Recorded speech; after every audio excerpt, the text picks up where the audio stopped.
The Rehearsal starring Nathan Fielder is the funniest thing that I have seen in years. And I just want to articulate why I believe it's so beautiful and funny. Not just hilarious. It's hilarious for like 20 different reasons and purposefully. I'm gonna oversimplify for you. It is absurdist comedy in the most thoughtful way possible. You've seen absurdity. I've seen absurdity that comes off as arbitrary or just, just for the sake of it. This is all so meticulous and methodical to the extent that it's to the point where it's ridiculous, but simultaneously the genius behind it is that there's actual solutions being created. And at the same time, we are being entertained, and it involves real people. Nathan Fielder is the guy who's all coordinating and directing this, right? And choreographing all this. And he's a comedian. I'm going to tell you what, I just want to say why that first episode was so hilarious to me and beautiful to me. There's one moment. I'm going to break it down just a little bit here. The guy, I forget his name already, but let's call the guy John. The main character of the first episode needs to confess to his friend that he doesn't actually have a master's degree. They have a trivia night every so often or every week or something. And he has been lying for the past 12 years about his higher education. And so he wants to get this off his chest, but obviously this is something that he fears is going to compromise his friendship. But also you learn really it's going to compromise the integrity of the trivia game for him because he really loves trivia, like really loves it. And he wants to win. So it's very important to him. Both seem to be equally important, his friendship and trivia night. And so so the way that Nathan helps him is by the name of the show, Rehearsal. He replicates, Nathan, for the host of the show, replicates the bar where they have the trivia night. He replicates it to a T in this gigantic warehouse. He replicates it and has the guy come to the bar with an actress and other actors to go through the scenario of the confession. And again, I'm not doing it. Nothing I say is going to do it justice because it's all just amazing. But the reason what stood out to me and that was so beautiful to me, it was just one little moment when this guy was going over the process of the confession with the actress.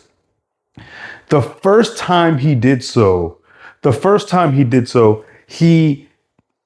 he reacted to the actress by saying something along the lines of, he said, like, I don't owe you an explanation as to why I did. He's super defensive, right? And he was like, I don't owe you an explanation. Yeah, yes, I lied about it and I just want to move on. Yeah, the guy didn't want to, because, this stuff matters to me because I believe I'm all about the emotional health and the health of our humanity when it comes to the vulnerability and all that. So this obviously stood out to me like a sore thumb, and it was beautiful though. His ideal way of going about confessing was to just say that he lied about it and just move on, go to do the trivia night, never talk about it again. That's what he wanted to do at first, right? But because of the fact that Nathan, the host, had him go through this scenario, this rehearsal, over and over and over and over, a beautiful consequence of that was, of course, the exposure therapy of it, the therapeutic nature of it being this familiar process, and eventually, incrementally, more and more, the guy was less defensive about it, and he started to even be vulnerable and saying, with the actress. And he was saying, I think, I think it stems from an insecurity from when I was a child and blah, blah, blah, blah, blah. And the reason why that was so beautiful to me, because this is a comedy. It's a comedy.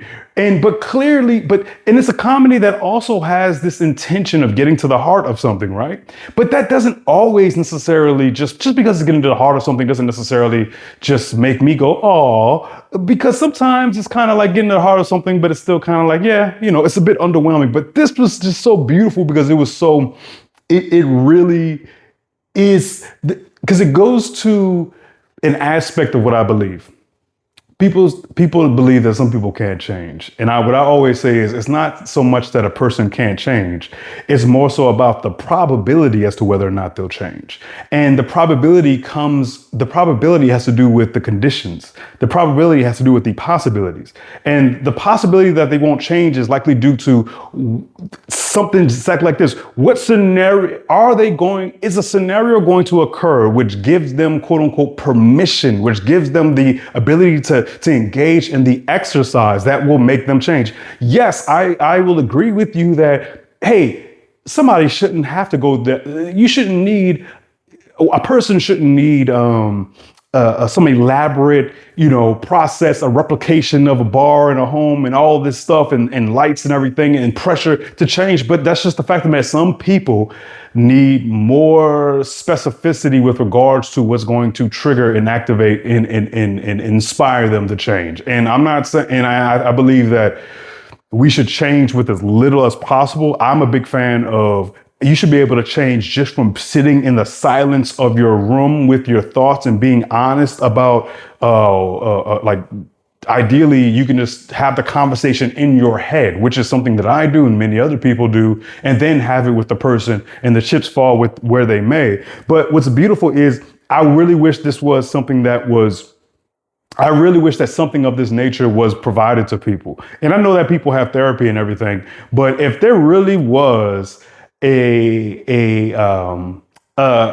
something offered, a service offered to people where their situation where they want to, like, let's say, I was thinking it'd be great, like a guy wants to confess his love to a young lady and he's just scared of the rejection, and just have him talk with the young lady, be rejected like 100 times, maybe even be like or be accepted, and just go through the scenario a bunch of times till we warm up. Obviously, the real life version of that is just do it and just do it and just do it and just do it.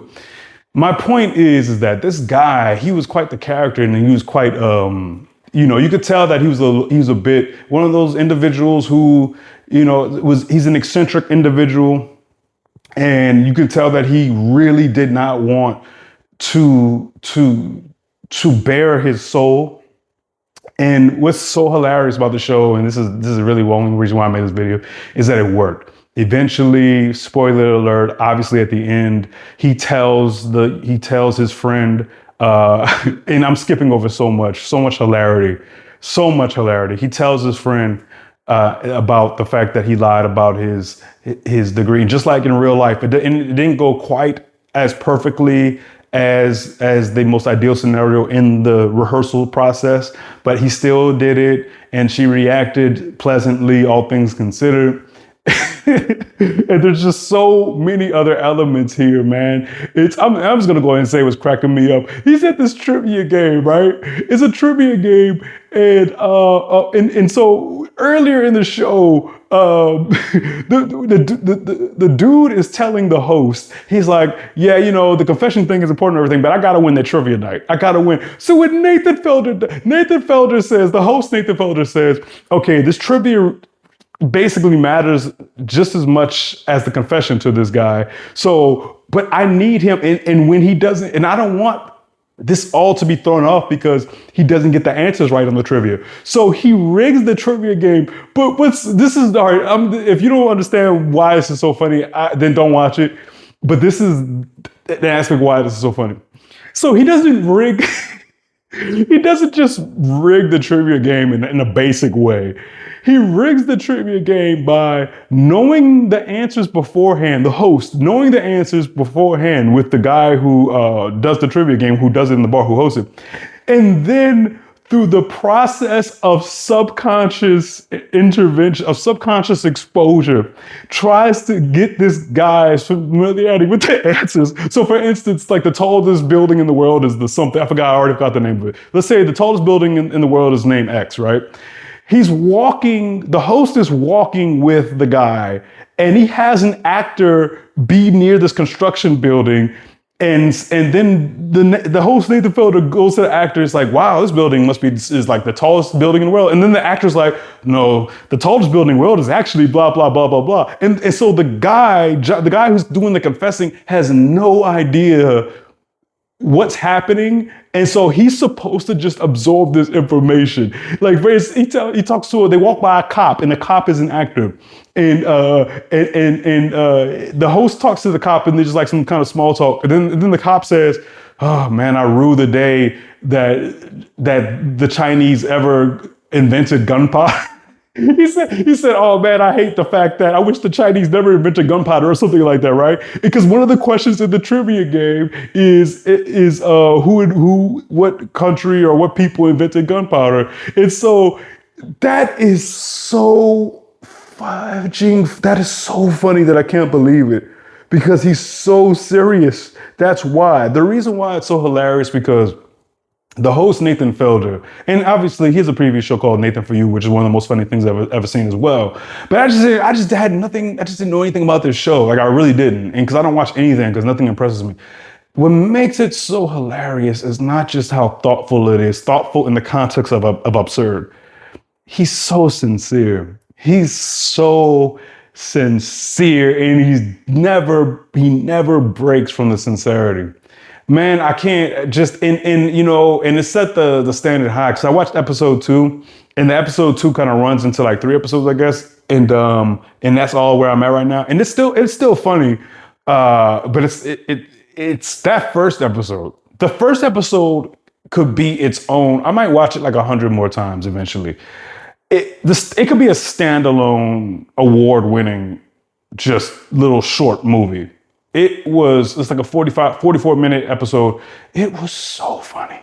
So I'm just gonna say this one last thing. Just to show you just to tell you, further elaborate how ridiculous this show is. The guy goes through this rehearsal in order to make this confession. The host, Nathan, when he first approaches this guy about doing this, Nathan rehearsed approaching him about it. He rehearsed that. Like you watch this not knowing any of this, and then he's like, for like proof of concept, he shows like I rehearsed this. It sounds, man, this is one of those things where like I feel like no form of an explanation can do it justice. You just gotta give it a chance. It's so funny. It is so funny. Thank you. It's refreshing for me, because nothing impresses me. Nothing is funny to me except for older things, no newer things. And this is from 2022. And I know, and I'm fully aware that this show is popular with a certain sect of people. And I've been putting it off watching it on just because I don't watch anything on purpose. And plus, because like I said, I keep saying nothing impresses me. Hilarious. I can't. Please watch episode 1 of The Rehearsal. Season 1, episode 1. It is the funniest thing that I've seen in years. Bless you.